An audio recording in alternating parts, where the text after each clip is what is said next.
What up, YouTube? Playing here, and today I want to talk about RPGs, one of my favorite genres in all of video games. Now, I love RPGs, and one of the reasons why is because I feel like you really get your money's worth with these games. I mean, look at games like Final Fantasy, Persona, and Dragon Age Origins. I mean, you get your money's worth with these games. You really get your money's worth. You know, Persona, I remember Persona 5 took me over 100 hours to beat, and I'm playing through Persona 4 right now because I have Golden on Steam, and I just think it's one of my favorite series to ever come out, honestly.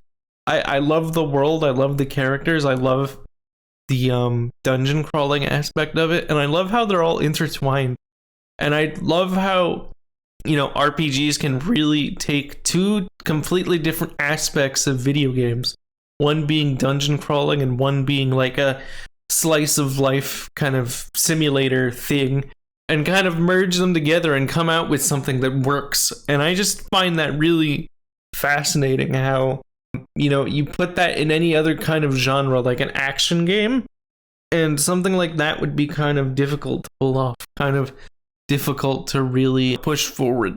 And so I feel like JRPGs and RPGs and just any of those longer form video games really give you the chance to figure out what's going on in a way that other games just can't.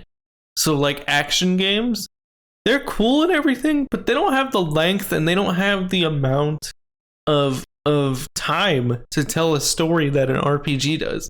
And I feel like that really inhibits on my experience personally. I hate action games? Absolutely not. I love action games, and I love games like Elden Ring where, the story isn't the main focus, at least for me. But I will say, like, for me, those games just have something missing, and I don't know what it is. And I always value longer games because I feel like, again, you can sit there and play it for 120, 150 hours, and like there's multiple endings, there's replayability, and you're really getting your money's worth when a game is replayable, when there's multiple routes, when there's multiple things to do. And that's just awesome to me, the idea that like you can play a game that like it's the same old game you've been playing, but let's say you try a new character, for example, and the gameplay just completely changes. It's completely like 180. Maybe there's, different romance options. Maybe there's different combos you can do. Who knows? But it's just awesome to me whenever a game has replayability. And that is a huge checkbox for me. Whether a game is replayable or whether it's going to be, an online only service, which for some games that really is a requirement. And for some games, it just works. A good example is like Counter-Strike or something like that, where it's basically an online-only game, but it works because the base has been playing it for years and years and years. But anyway, yeah, I really love RPGs because I feel like there's a sense of replayability if you do it right.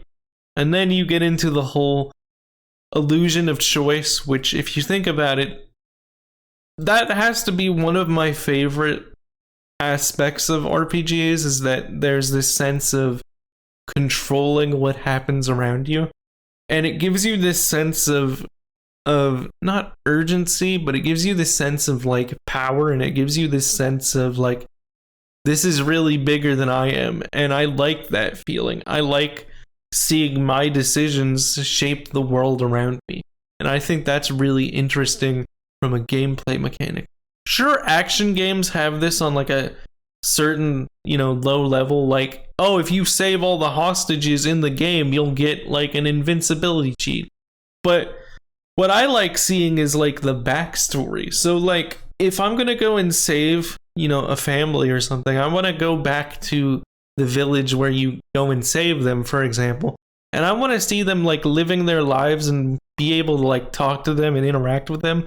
Because I feel like video games really lend themselves to that interactive kind of style of storytelling. And I just feel like there's so many ways that games and game-like media can be implemented, and I just feel like a lot of people could get their points across better if they could do it through means of a video game or a console or something interactive that a player can touch or, you know, feel or have an effect on. Because movies and TV are a really passive way of entertainment. You know, you watch a movie and that's it. You know, do movies make you think sometimes? Of course they do. Do movies make you feel emotions? Of course they do. But with video games, there's that additional element of like, oh, something bad is about to happen to this character. But if I intervene, and then you'd get like a, I don't know, a quick time event or something like that to kind of, you know, make it a choose your own adventure kind of movie, which I know those things have been done before, but I just think that video games and like video game mechanics could be used in other media and really kind of push that boundary of interactivity and creativity and stuff like that. And I really feel like there's a missing element to a lot of other forms of media, which is why things like TV and stuff just don't entertain me as much as video games do. It's just something about like when you hold that controller and when you like get immersed into the world, and not immersed as in like you forget like where you are and stuff, but as in you know, you just become enveloped in this world and you really start to care about it. And I feel like a lot of other mediums just can't do that. And yeah, that's why I love RPGs. Anyway, this has been a pretty short video, only about 7-ish minutes at the time of recording. Probably gonna cut some stuff out because I probably made a lot of mistakes, but it is what it is. I just wanted to get a video out. Anyway, if you like the video, don't forget to like, comment, and subscribe. It really helps out. If you want to come follow me, do so on Twitch at twitch.tv/plant923. I'll be uploading videos twice a week and then trying to stream on Fridays and Saturdays. I guess I'll see you guys next time. Bye-bye.